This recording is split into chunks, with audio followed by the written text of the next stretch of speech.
The TVWAN News is proudly brought to you by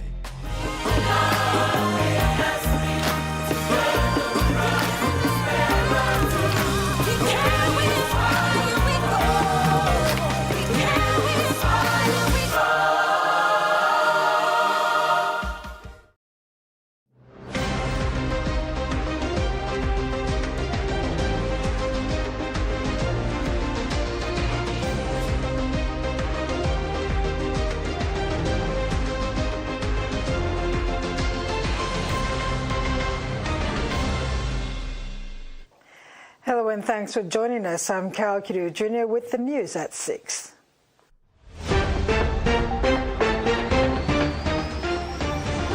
In this edition, Kumura is Bundi MP elect, massive investment in Lombrum Naval Base, and PNG NRL launches Name Your Team competition.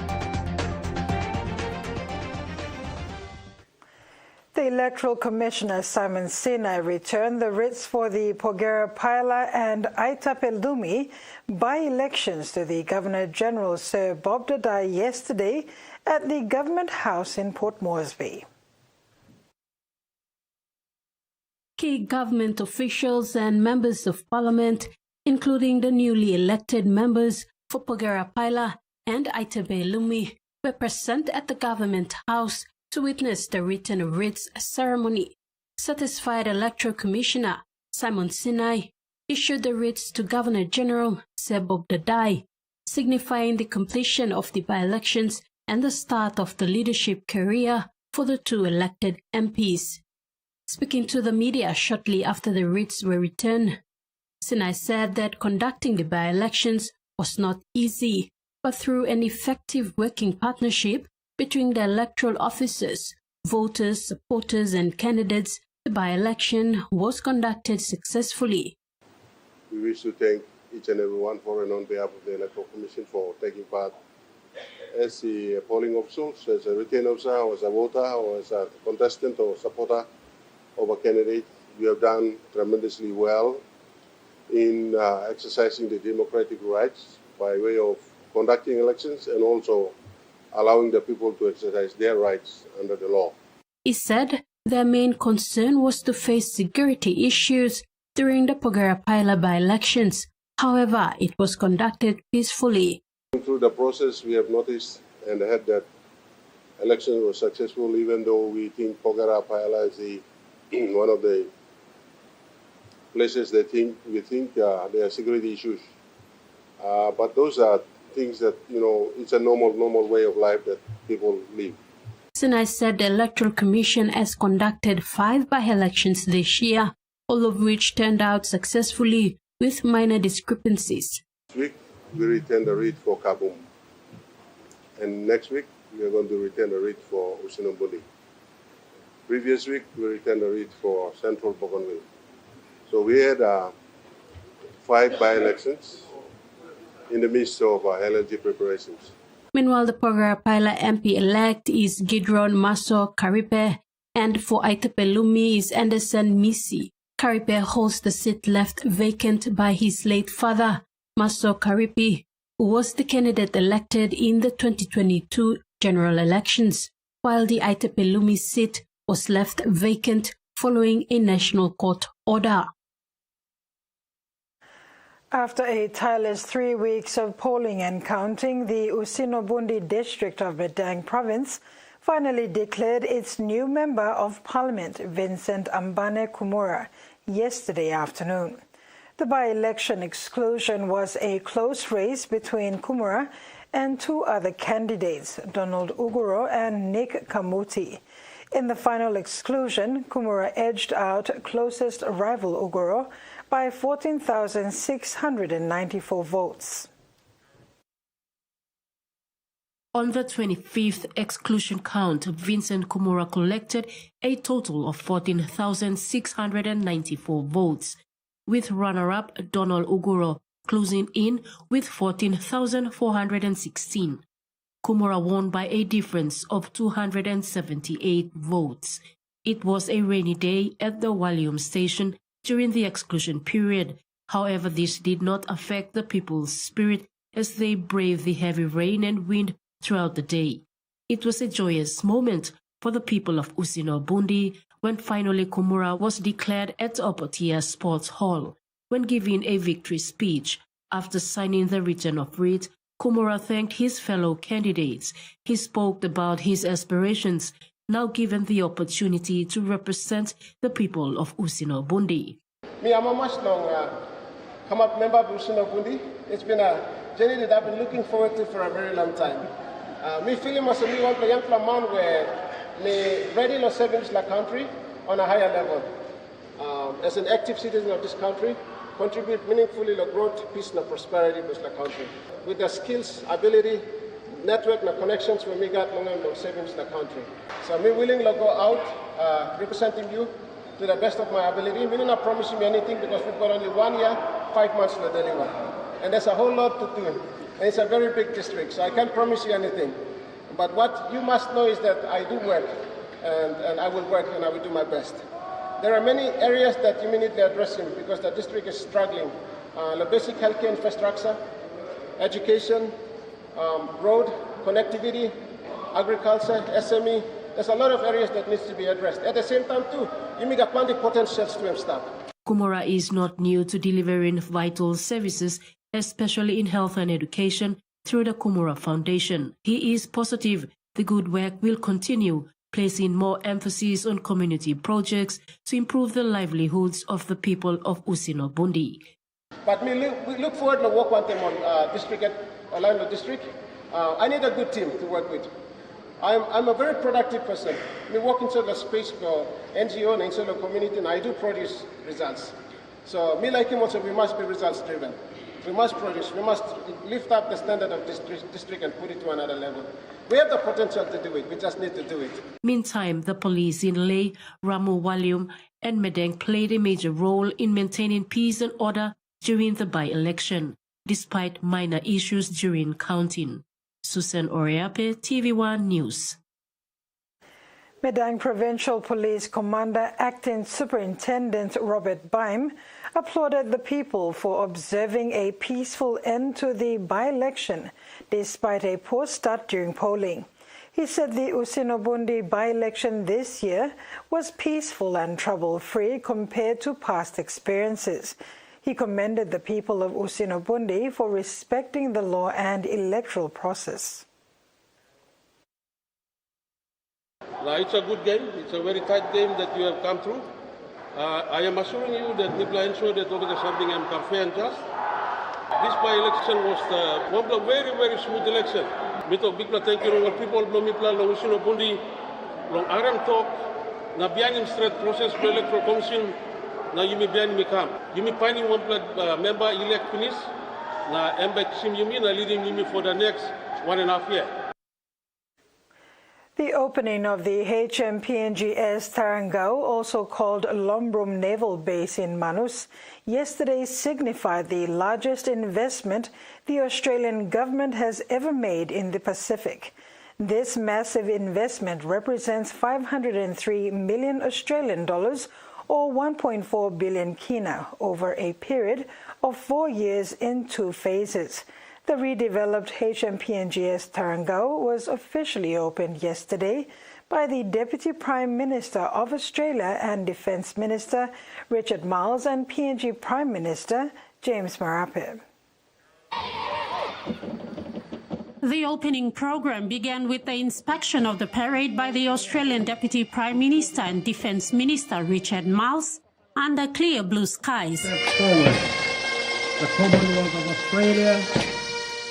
As soon as he took the podium for his official remarks, the weather took a turn for the worst. The events opened and it poured heavily. Despite this, Miles continued highlighting the significance of this project and how much Australia values its relationship with PNG through investments like this, one of the largest in the Pacific. At over 500 million Australian dollars, more than $1 billion kina. This represents the most significant infrastructure project that the Australian government has ever pursued in the Pacific.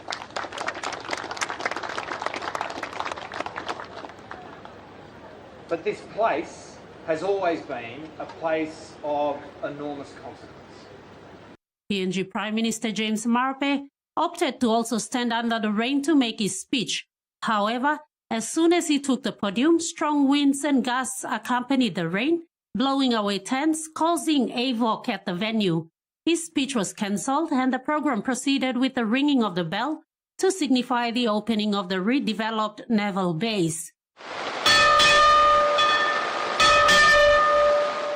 A press conference was later held inside the new officers' mess, in which Prime Minister James Marape stressed the cordial relationship PNG enjoys with Australia, not just in the defence and security space, but in the different facets of development.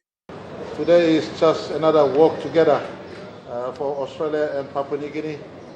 Nonetheless, quite an expensive walk together. The Australian taxpayers have parted with $500 million in this investment here in Lombrum. And I want every Papua New Guinean in the House to join me in saying thank you by a way of flag.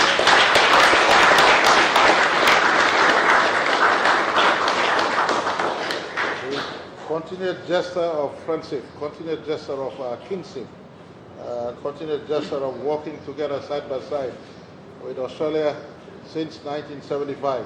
And with the PNG government's plans to increase the number of soldiers to 10,000 in the near future, Marape said this investment could not have come at a better time. So it's important these investments are made, and it is in our national interest.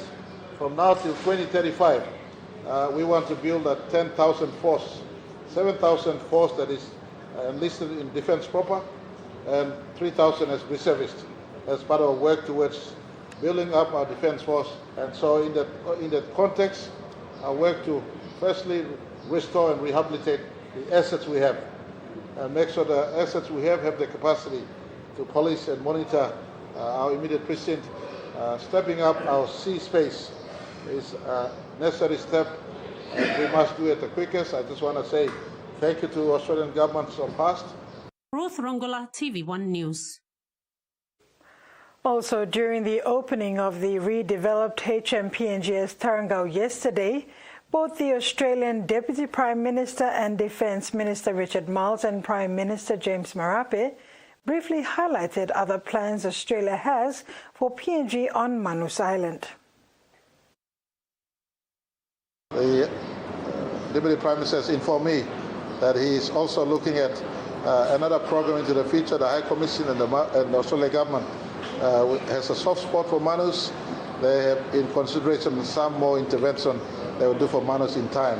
As the Prime Minister has said, it's also worth thinking about the former immigration facility at Lorengau, because that also has really great potential working in combination with the Lombrum Base here.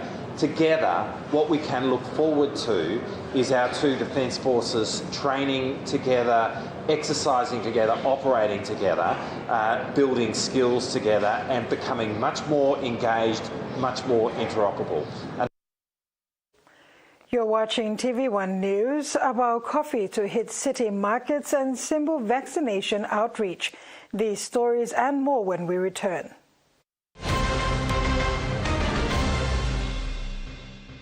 For too long, banking has felt out of reach for many. But now, BSP's One-Took Wallet is here to change that. Send and receive money, pay bills, and top up.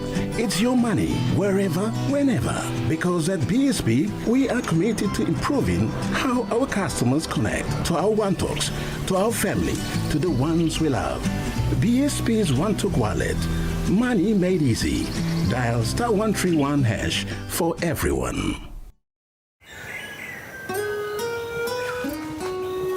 From the rich soils of the highlands, the finest coffee has been grown by generations of Papua New Guineans, expertly blended and roasted with over 80 years of experience, making the finest cup of Nescafe New Guinea blend, PNG's own coffee. We've been traveling along this road together for over 50 years. Ella Motors acknowledges the visionaries and hard work that have been the driving strength to continued nation building. We live, prosper, sustainably grow with the community whilst developing quality mobility chains, aspiring to be your first choice on every occasion. Ella Motors, celebrating with Papua New Guinea throughout our independence golden jubilee. PNG's favorite soft drink now in bottles. Goldspot brings you fresh, bold flavors in brand new 500ml bottles.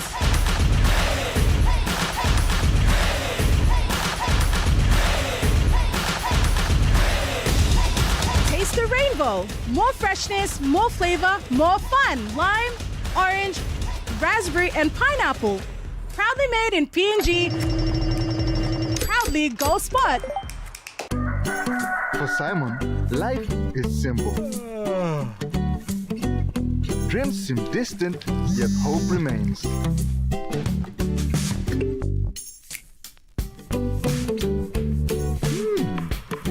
One ticket, one dream.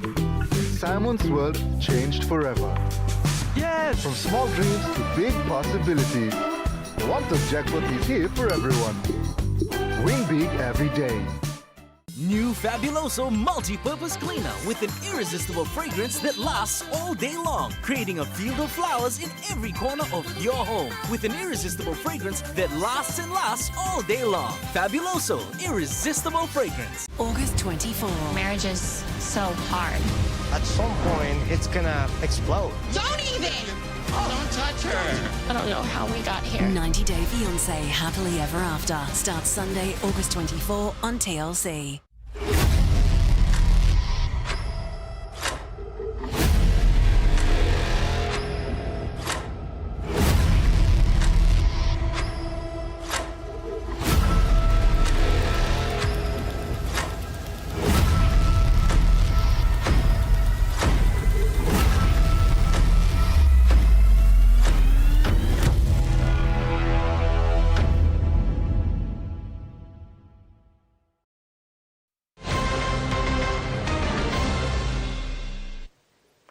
Welcome back. For the first time, coffee farmers from the Abau district, located on the border of Central and Milne Bay provinces, can sell their coffee in Port Moresby. On Tuesday, 3 truckloads of coffee bags were transported from the remote Abau district to Port Moresby.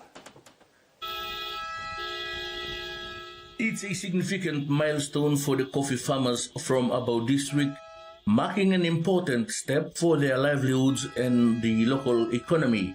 The ability to transport 3 truckloads of coffee bags to Port Moresby for sale reflects improvements in logistics and access to markets, which can have a transformative impact on these communities. Coffee Industry Corporation Central Province Coordinator Zurania Tura said for the farmers, this opportunity not only allows them to generate income, but also to showcase the quality of their coffee on a larger stage. For the first time, normally also karim coffee will go semlo mil alatao, no siping wanta lo lay, but through lo doctor, we've been first 2023 145 bags. We've karim come down, all cooperative yet.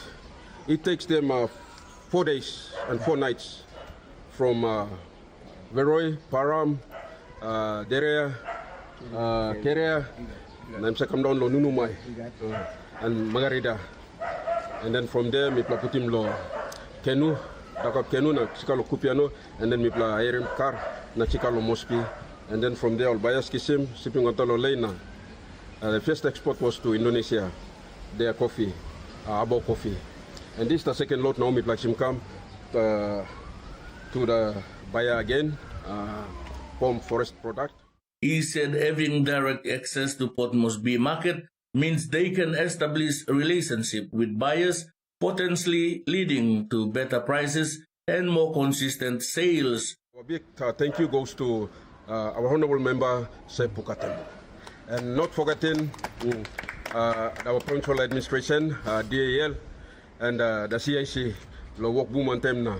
Helping Molili farmers from the remote part where they are growing the best organic coffee without fertilizer, without chemical, the best.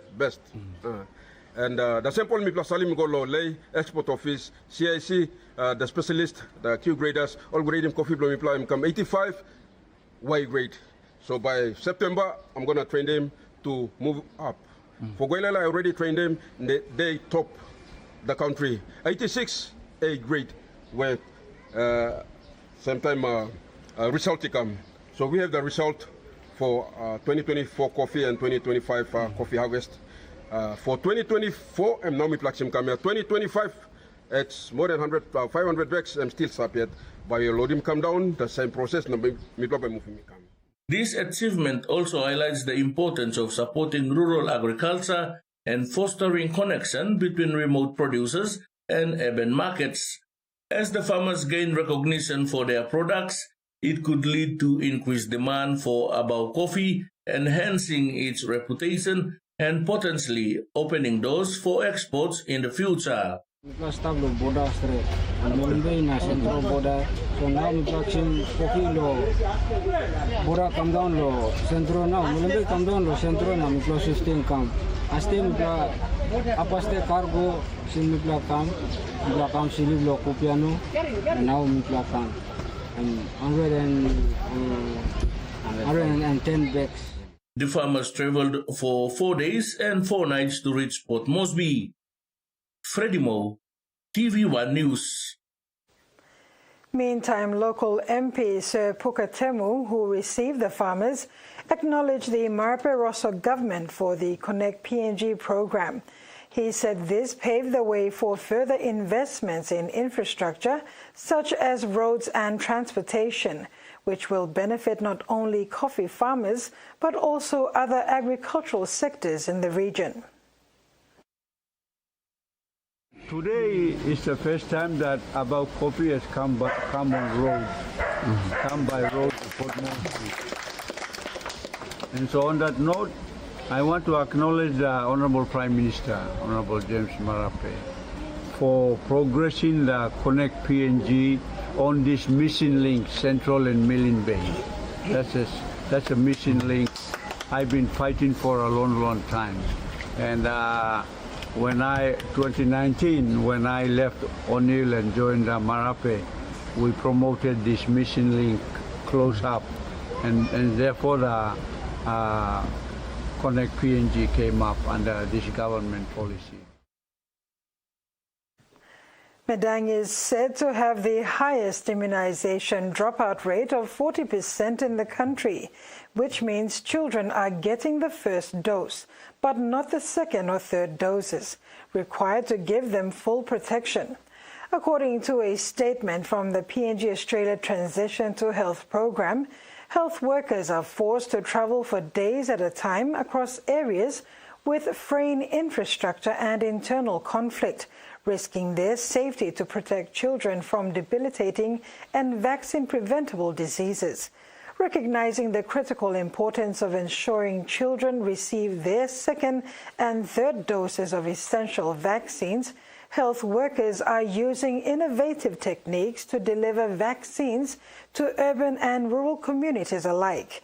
This program is supported through the Accelerated Immunization and Health System Strengthening Phase 2 program, funded by the governments of Australia and New Zealand and Gavi, the Vaccine Alliance.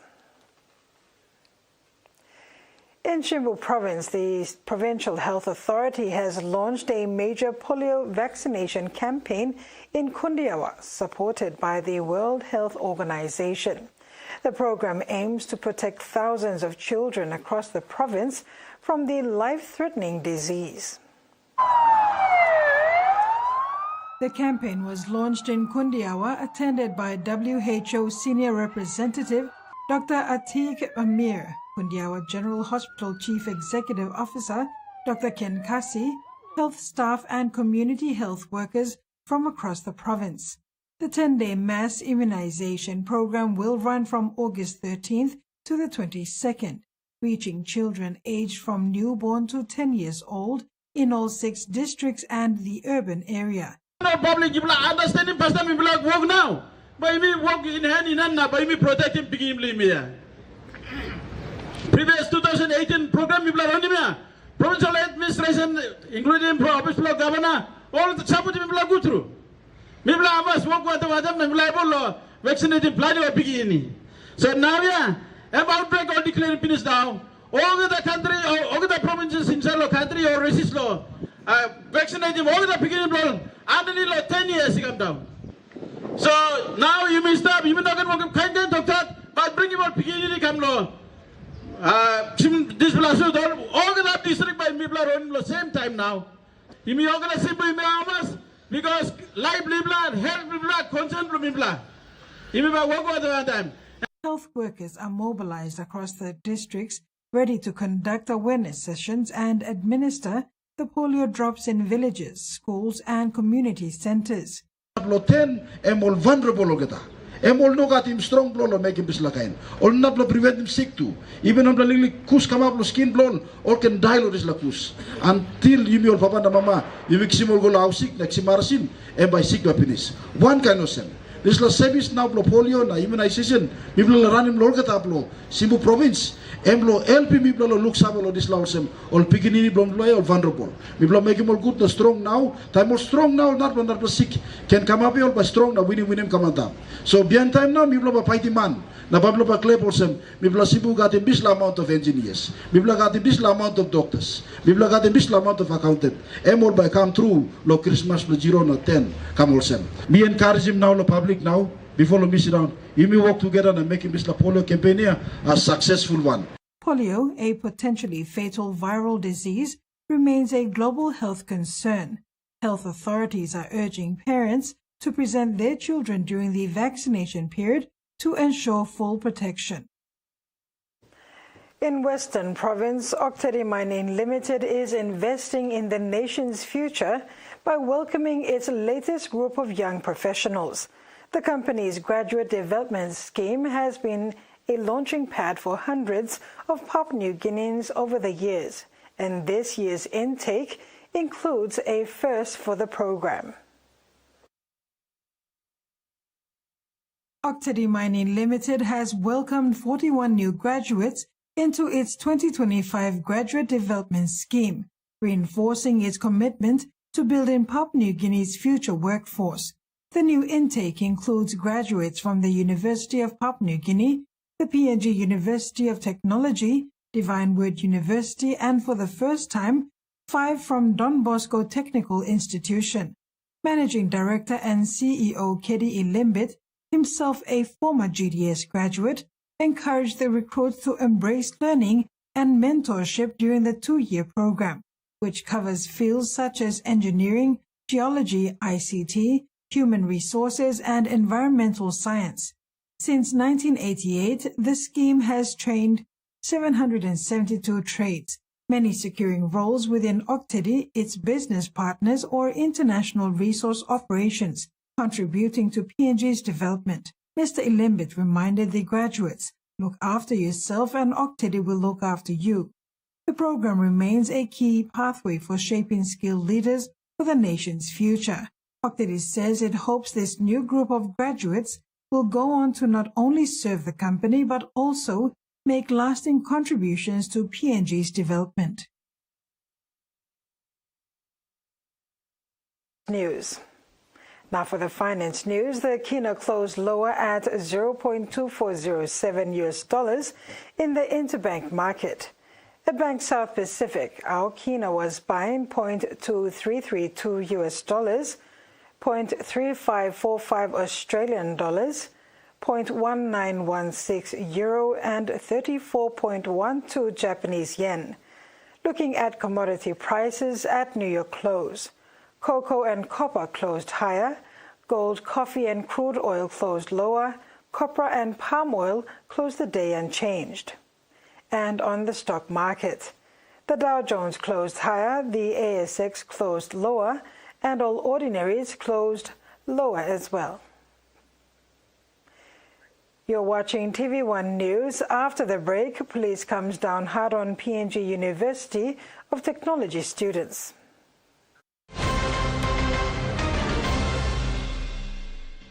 Bank Banking doesn't have to be complicated. With PSP's One Talk Wallet, control your money wherever, whenever. Dial *131#, enter your PIN, select cash in or out, and generate a secure code to withdraw cash. It's the only wallet for cardless ATM withdrawals. Send and receive funds, pay for goods and bills, or withdraw cash with ease. All with PSP's One Talk Wallet. PSP's One Talk Wallet. Money made easy. Dial *131# today. Hiya, Mama. You wait then, but me add him special flavor. Put in more flavor, put in more taste. Magic kakaru, get up a big smile on face. Time cook him chicken, a great kumutu. Sip, sip, na mumu, yes, magic on you. Maggi, PNG and Mia. Fine PNG made.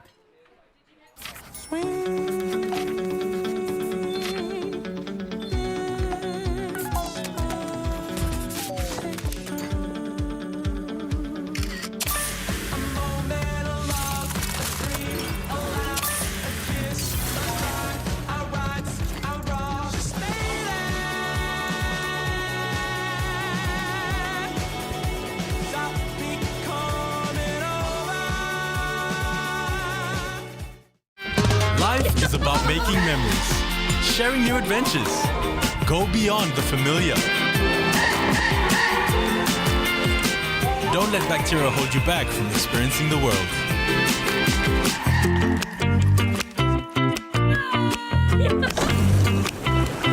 Protex uses natural antibacterial protection with flaxseed oil and eliminates 99.9% of bacteria. Free yourself. Go beyond with Protex. The PNG LNG project has now generated more than 30 billion kina for Papua New Guinea since production commenced. Nearly half of this amount has been paid as tax.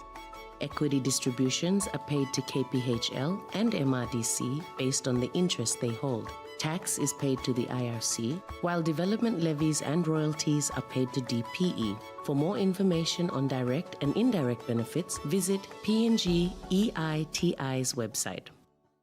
Long year 2024, 7th baby I born one time HIV. HIV I can go long baby long triple rot. Time bel mama I get HIV, long time long carrying baby, na time baby I susu. Tasol Yumi can help him bel mama, long look out him baby inside long bell. Go quick time long bel mama clinic, na kiss him antenatal check. Time Yumi pan him sick HIV area, or time bel mama I positive penis, early treatment I can save him baby. Give him baby healthy start long life. Stop him spread long sick HIV I go long baby. This lutok sawa I come long National AIDS Council Secretariat.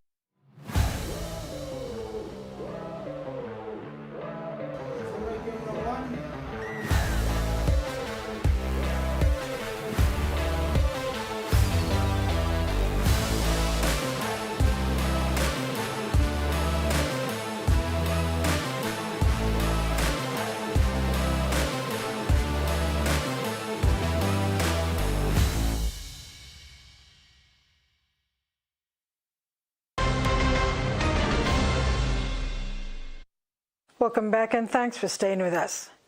PNG University of Technology students who were identified in the harassment incident on Saturday will be dealt with administratively and legally.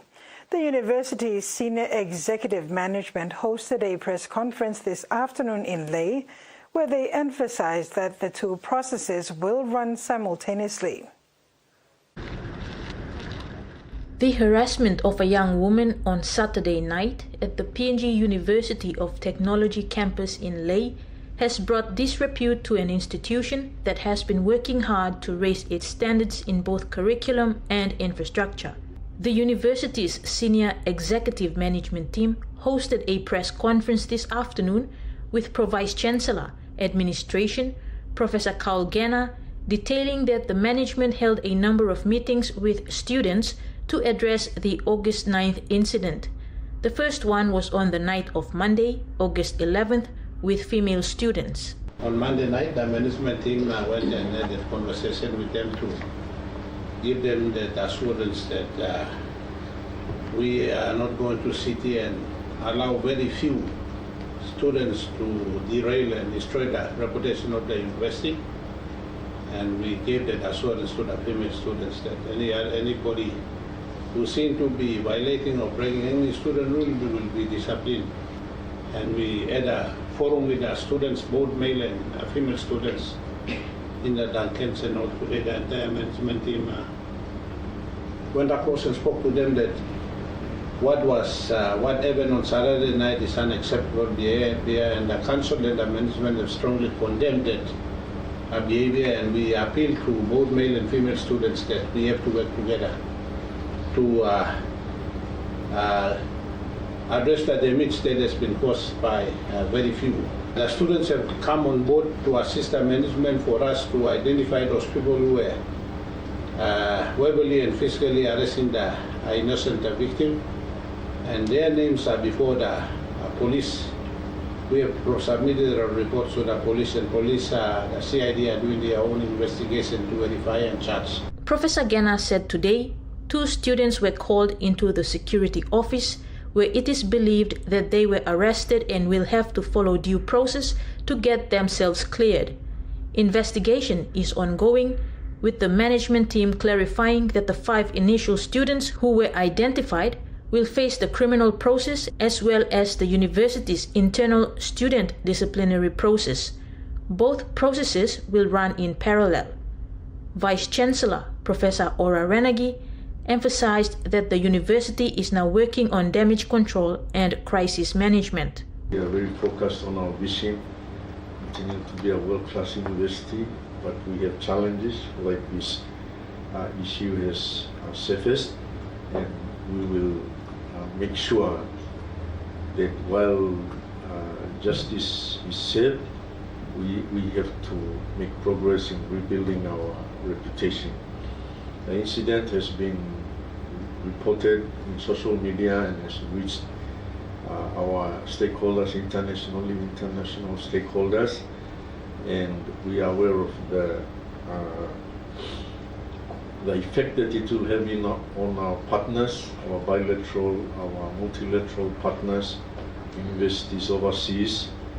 The world over is always focused on ensuring that the human values are upheld everywhere, including the universities, and particularly for the universities, we should be at the forefront of demonstrating from staff to students to community. Kamila Guare, TV1 News, Lae. A bipartisan U.S. congressional delegation visited Port Moresby this week to strengthen diplomatic, economic and security ties with Papua New Guinea. The delegation in the country from August 10th to the 12th met with Prime Minister James Marape, parliamentary leaders, and the Mineral Resources Authority and the American Chamber of Commerce. Led by Senator Chris Coons, the group also included Senator Gary Peters and Representatives Mike Turner, Teresa Well, and Madeline Dean. Senator Coons said he was proud to have visited as PNG marked 50 years of independence and 50 years of bilateral relations with the U.S., noting discussions on shared security goals and economic prosperity. U.S. Ambassador Anne-Marie Yastishok welcomed the visit, highlighting ongoing cooperation in defense, economic development, and citizen diplomacy, including new sister cities partnerships. The people of Kutubu in Nipa Kutubu district of Southern Highlands are gearing up to celebrate the country's 50th independence anniversary. The Kutubu local level government authority said all preparations are underway with activities planned out. The 50th Independence Anniversary celebrations for the people of Kutubu in the Nipa Kutubu district promise to be a vibrant and significant event. With preparation in full swing, the excitement is intense, especially with the announcement from John Pipikila, the president of Kutubu local level government. The boat race set against the scenic backdrop of Lake Kutubu will undoubtedly be a highlight, bringing together various villages to compete and showcase their skills. This traditional activity not only fosters a sense of community and friendly competition, but also celebrates the rich cultural heritage of the area. In addition to the boat races, the celebration will likely include other fun activities that may encompass cultural performances, food stalls, and local crafts, providing an opportunity to highlight the unique traditions of the Kutubu people. Pipikila said the event strengthen community bonds and offer a chance for villagers to come together in unity and pride. As PNG marks 50 years of independence, the people of Kutubu will reflect on their journey while looking forward to a future filled with hope and development. This celebration serves as a reminder of their resilience and cultural heritage, making it a momentous occasion for all involved. Freddie Moe, TVWAN News. The newly ordained priest, Father Francis Malol, celebrated his first Mass Sunday at the parish of Mary Help of Christians, Sabama. The celebration was centered on the theme, Forming Youth Through the Preventive System of Don Bosco, realizing God's call to religious and Christian family vocations. Nestled between two roads, the little parish of Mary Help of Christians, Sabama, came alive on Sunday, the 10th of August 2025, as newly ordained priest Father Francis Malol, SDB, celebrated his first Mass. Father Francis urged the faithful to seek their true treasure in God. He emphasized 3 key points: to always be ready, your baptism calls you to witness to Christ, and faith is an essential element of life. He encouraged parishioners to live good Catholic lives and to regularize their marriages so they could receive God's blessings. The festive celebration followed, featuring cultural dances from West New Britain and Morobe, as well as performances from a variety of other groups. Father Francis grew up in the parish of Mary Help of Christians, Sabama. He attended St. Therese Primary School, Badili, De La Salle Secondary School, Bomana, Don Bosco Technical School, Gabutu, and Don Bosco Technical Institute, Boroko. As a youth, he was active in the Knights of the Altar, the Parish Youth Club, and the Music Ministry. His Salesian formation took him to the Philippines and later to the Holy Land in Jerusalem. He was ordained a priest on the 6th of August 2025 at the Shrine of Mary Help of Christians, Boroko. Co-celebrating with Father Francis were Father Ambrose Pereira, SDB, Parish Priest, and Father Sylvester Cooley, SDB. Jasmine Rojak, TV1 News. And in regional news, the New South Wales Premier has avoided setting a date for the completion of a metro line to the Western Sydney Airport.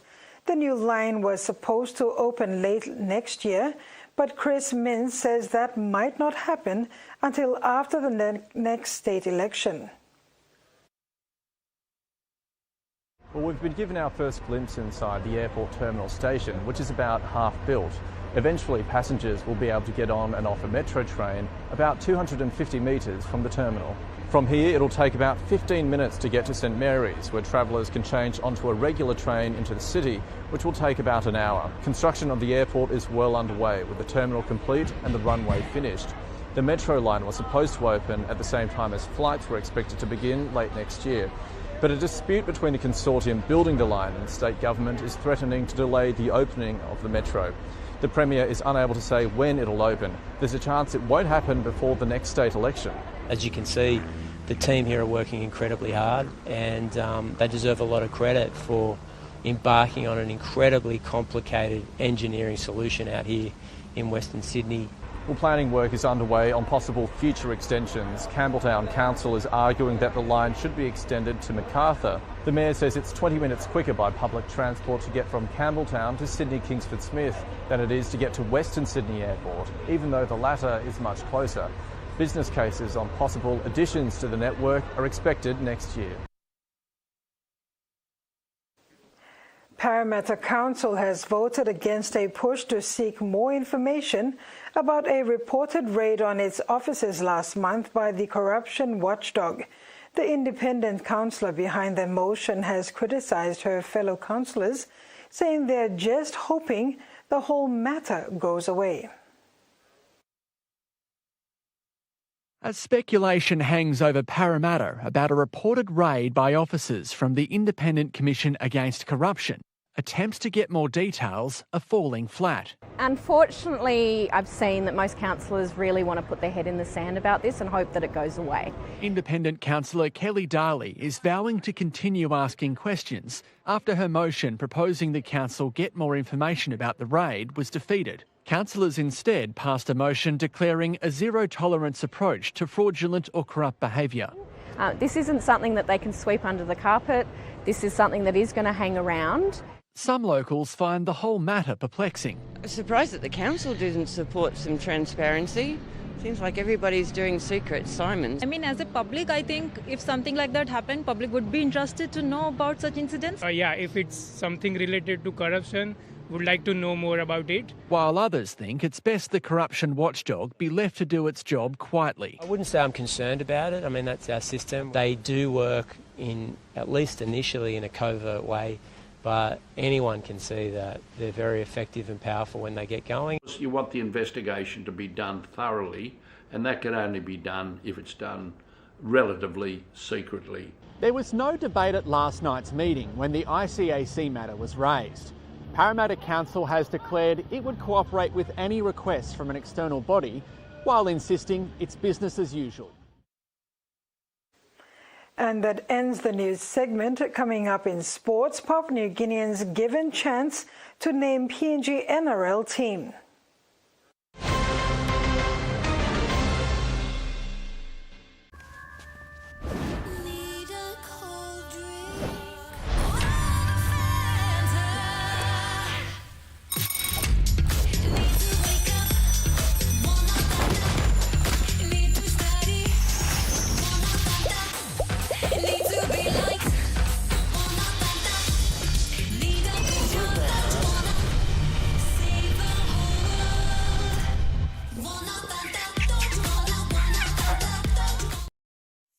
Start your day by doing the 1, 2, 3 with Colgate. Wake up. Brush your teeth.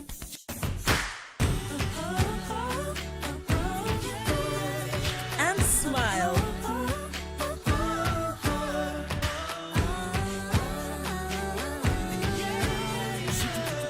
Smile throughout your day with Colgate.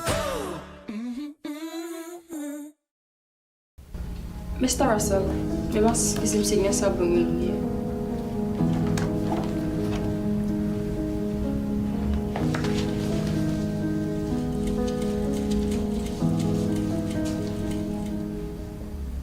You survey yourself, you can put in one per complaint. I'm not giving big the heavy. Online by Toto. Na, also one I'm supposed me on data sorry kisimeli. You think him good troll, Sam? You like putting this plus sexual harassment report on Mr. Russell? Who said you making this black complaint?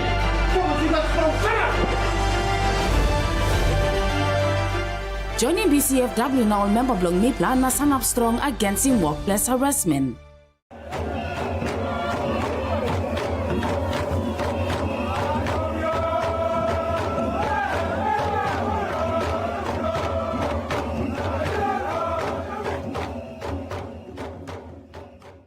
Often friends go with the wedding party during weddings, but at my wedding, my wife will go with the wedding party. My friend will marry me and come home with me. Friends will always remain friends, right? My husband has a friend too. But something happened and now she's my husband's wife too. Do you want to know why? No one knows what God wills. 3 lives are bound within one marriage. It should be a good day of footy here. Let it join us again for another thrilling weekend of rugby league action.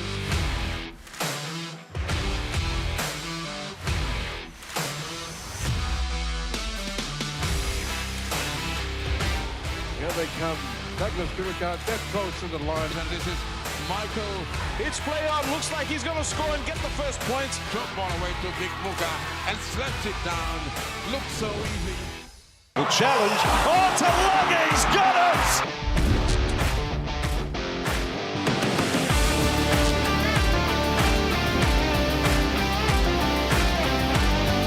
The other side of the ground.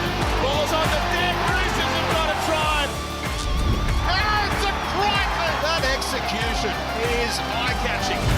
Running all the way. He's a superstar.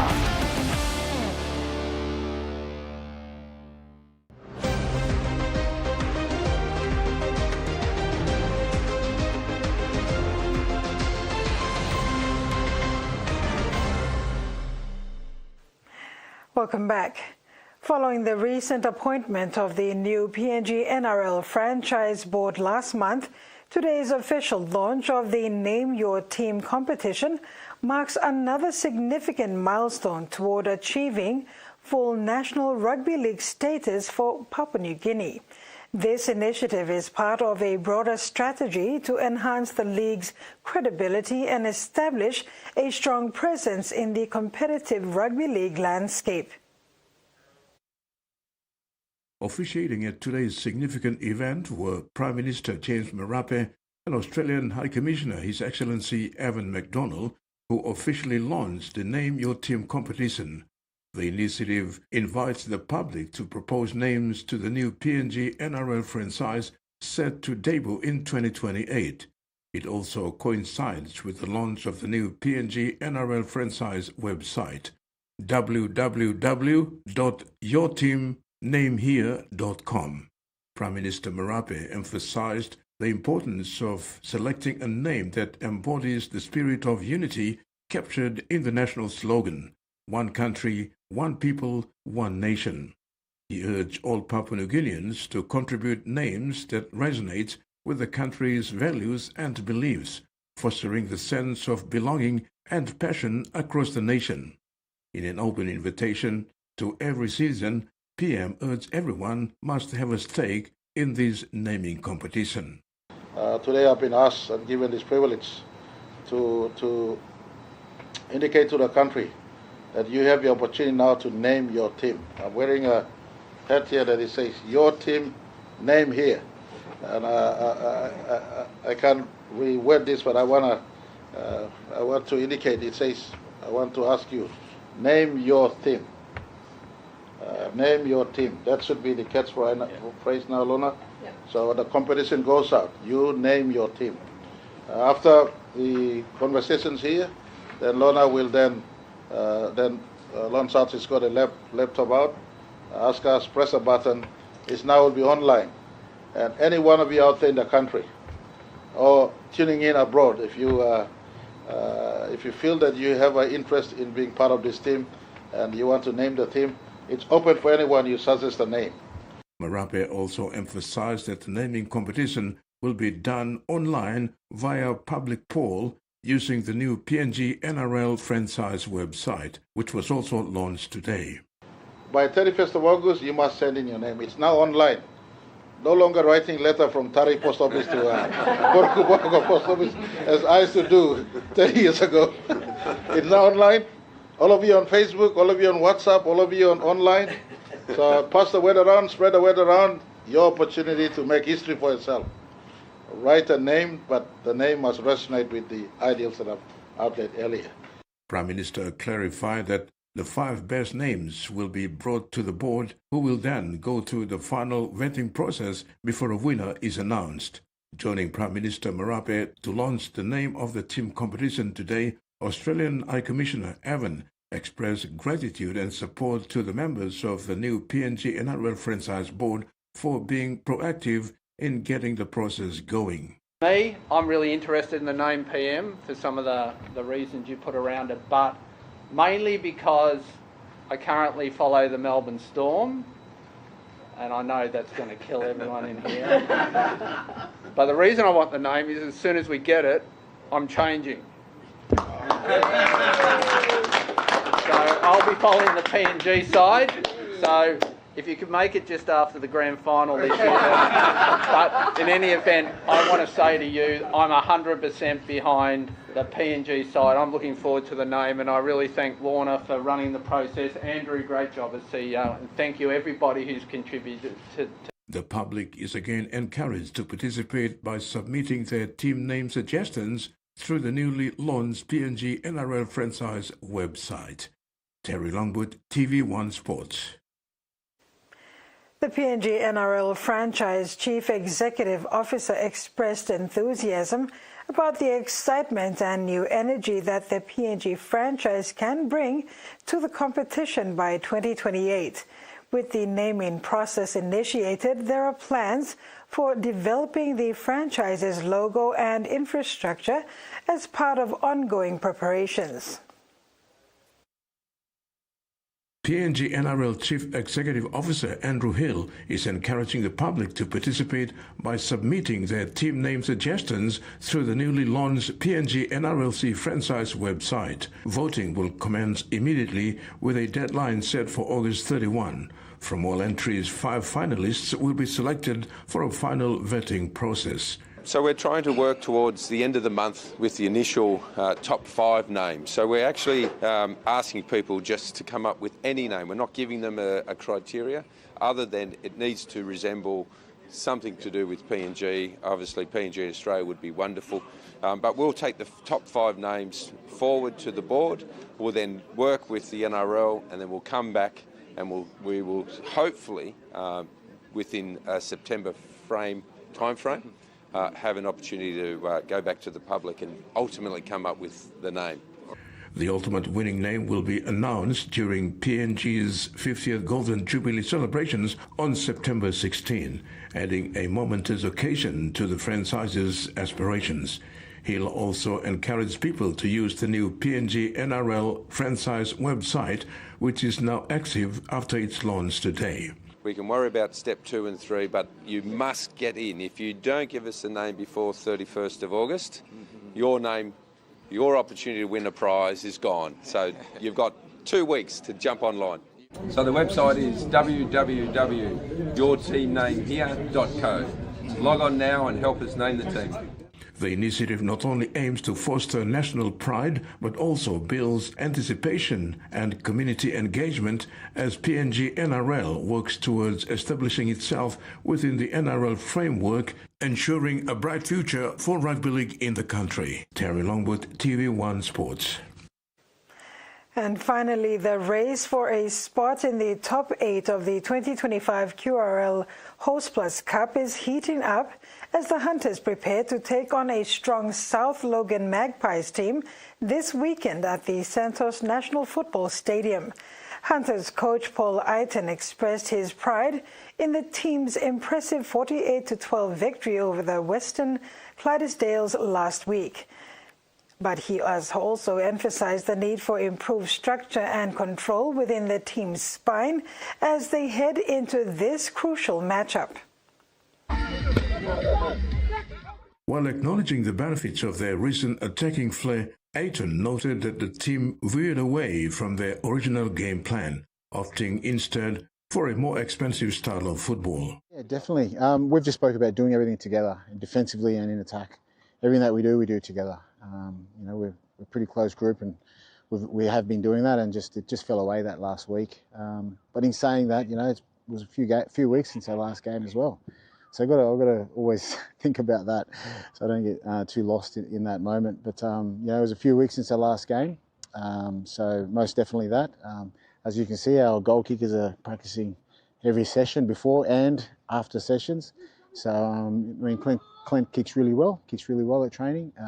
Maybe a little bit of the moment what I've got to him, but he's back training and we've got other kickers as well.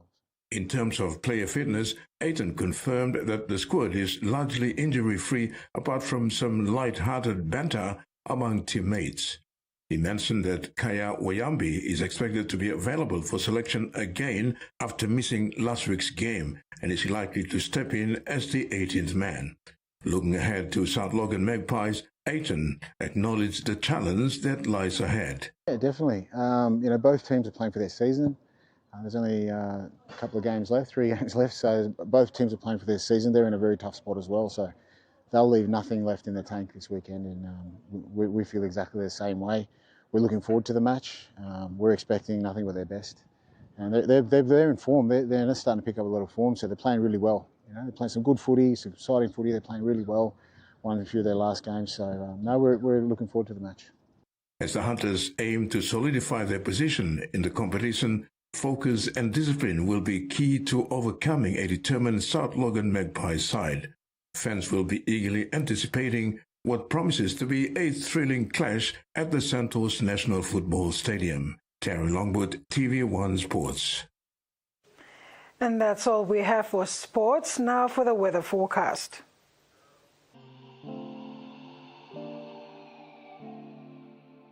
Southern region, Port Moresby, partly cloudy, few showers and thunderstorms, moderate to strong southeast winds. Daru and Kerma, cloudy with showers and possible thunderstorms. Umase, Ley and Madang, cloudy with showers and thunderstorms. Wewak and Vanimo, cloudy with heavy rain at times and possible thunderstorms. New Guinea Islands, Lorengau and Kavieng, cloudy with showers and thunderstorms. Kokopo and Rabaul, partly cloudy, few showers. Highlands, Mount Hagen, Goroka and Kundiawa, cloudy with rain showers and thunderstorms. Mendi, Tari and Wabeg, cloudy with showers and possible thunderstorms. Oceans forecast.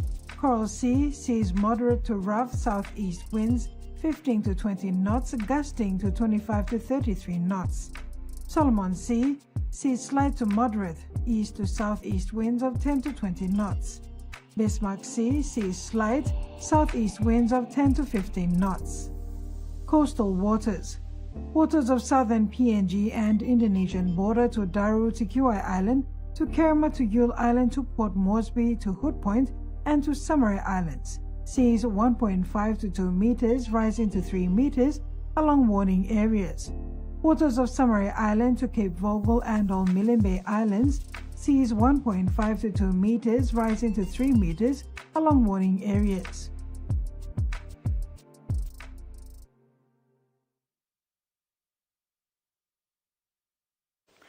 And that ends another edition of TV1 News. Thanks for your company. Bye for now.